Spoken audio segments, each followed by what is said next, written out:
Zyra dhe rinovimit të pasaportave dhe kartave të identitetit në Vlorë në zbatim të urdhrit të Ministrisë së Brendshme, edhe këtë të shtunë kanë qenë të hapura.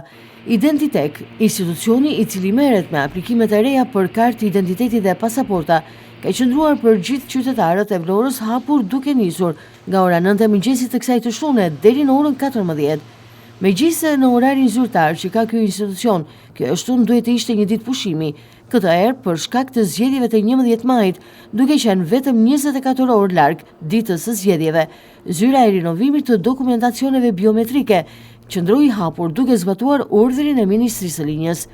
Përgjatë kësaj fashe orari, zyrat e rinovimit të pasaportave dhe kartave të identitetit funksionuan vetëm për vetëm shërbimin e tërheqjes së kartave të identitetit. Sipas njoftimit, këto ditë është vërejtur një rritje e ndjeshme e aplikimeve për dokumente për shkak të afatit të skadimit të kartave dhe afërsisë së procesit zgjedhor. Për këtë arsye, qeveria miratoi edhe akte normative që lejojnë votimin edhe me karta identitetit të skaduara për të siguruar që çdo qytetar mund të ushtrojë të drejtën e votës pa pengesë. Gjithashtu një tjetër nismë ligjore u miratua ditët e fundit.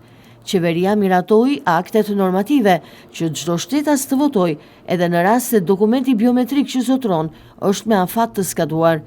Këto masa merren me qëllim për të garantuar mbarvajtjen e procesit zgjedhor e që çdo shtetas të ushtrojë të drejtën e vet të votës pa asnjë pengesë, njofton Ministria e Brendshme. Këto nisma ligjore të miratuara kanë për qëllim të ndikojnë pozitivisht tek votuesit, për të dhënë mundësinë të gjithë atyre që nuk kanë dokumente të rregullta biometrike të mund të rinovojnë ato për të votuar në zgjedhjet parlamentare, por edhe për t'u dhënë një tjetër mundësi, më tepër kohë të gjithë atyre të cilët nuk kanë patur mundësinë të kenë më shumë kohë për tërheqjen e dokumenteve biometrike që kanë aplikuar më herët.